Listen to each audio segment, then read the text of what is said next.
Bismillahirrahmanirrahim. Assalamualaikum warahmatullahi wabarakatuh. Perkenalkan, nama saya Amalia Rizky Rahayu, NPM 1009021919009 dari Program Studi Ekonomi Pembangunan, Fakultas Ekonomi dan Bisnis Universitas Islam Bandung. Pada kesempatan kali ini, saya akan mempresentasikan hasil penelitian saya yang berjudul Pengaruh Finansial Teknologi Terhadap Pendapatan Asli Daerah pada 34 Provinsi di Indonesia periode 2020 sampai 2022 dengan dosen pembimbing Ibu Ade Yunita Mafluhat, SM SOS SC. Penelitian yang saya lakukan latar belakangi dari adanya penurunan pendapatan asli daerah pada 12 provinsi di Indonesia periode 2020 sampai 2022. Pelaksanaan reformasi sektor publik di Indonesia ditandai dengan dikeluarkannya Undang-Undang Nomor 23 Tahun 2014 tentang Pemerintahan Daerah dan Undang-Undang Nomor 33 Tahun 2004 tentang Perimbangan Keuangan antara pemerintah pusat dan daerah. Namun dengan dikeluarkannya dua undang-undang tersebut, pada kenyataannya masih banyak pemerintah daerah yang belum optimal dalam mengelola sumber daya manusianya. Dapat dilihat dari penurunan pendapatan asli daerah pada ke-12 provinsi di Indonesia, terutama pada Provinsi Papua Barat yang mengalami penurunan selama 3 periode berturut-turut.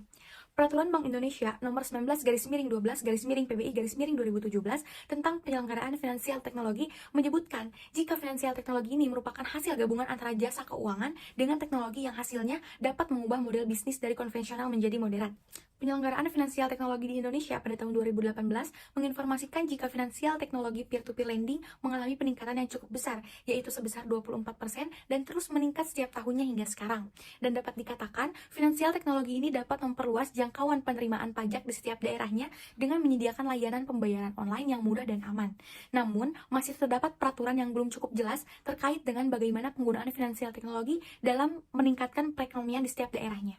Peraturan Bank Indonesia Nomor 19/12/PBI/2017 tentang penyelenggaraan teknologi finansial memberikan kemudahan bagi masyarakat yang ingin meminjam modal dengan sistem pembayaran yang mudah dan aman melalui peminjaman finansial teknologi peer-to-peer lending. Hal ini didukung dengan adanya Peraturan Otoritas Jasa Keuangan Nomor 77/POJK 01/2016 tentang layanan pinjam-minjam uang berbasis teknologi informasi. Hal ini dilakukan untuk memberikan kemudahan peminjaman modal usaha dan memberikan manfaat kepada masyarakat, perusahaan maupun pemerintah.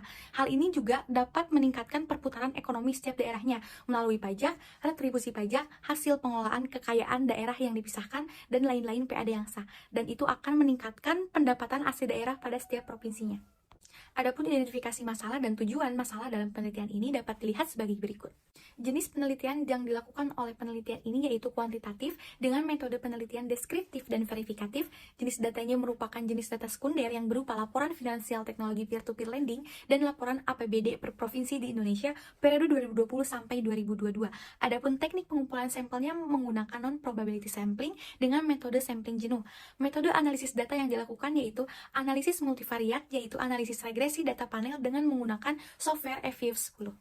Adapun analisis hasil regresi dari penelitian ini yaitu telah didapatkan nilai konstanta dari pendapatan asli daerah sebesar 1,24 dan nilai koefisien regresi dari finansial teknologi sebesar 0,86. Dan dapat disimpulkan, jika nilai konstanta dari pendapatan asli daerah sebesar 1,24, artinya jika finansial teknologi bernilai 0, maka pendapatan asli daerah akan bernilai sebesar 1,24 satuan. Dan jika koefisien regresi finansial teknologi sebesar 0,86, artinya jika finansial teknologi mengalami peningkatan sebesar 1 satuan, maka pendapatan asli daerah akan meningkat sebesar 0,86.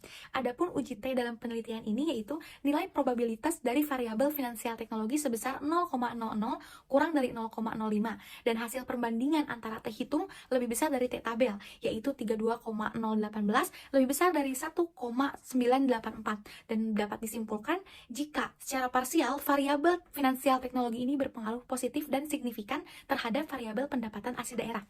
Adapun uji F dalam penelitian ini yaitu nilai signifikasi sebesar F statistik 0,00, artinya kurang dari 0,05, sehingga H1 diterima dan dapat disimpulkan bahwa variabel finansial teknologi memiliki kontribusi terhadap pendapatan asli daerah. Dan koefisien regresi dalam penelitian ini yaitu nilai R square-nya sebesar 0,911 atau 91,1%.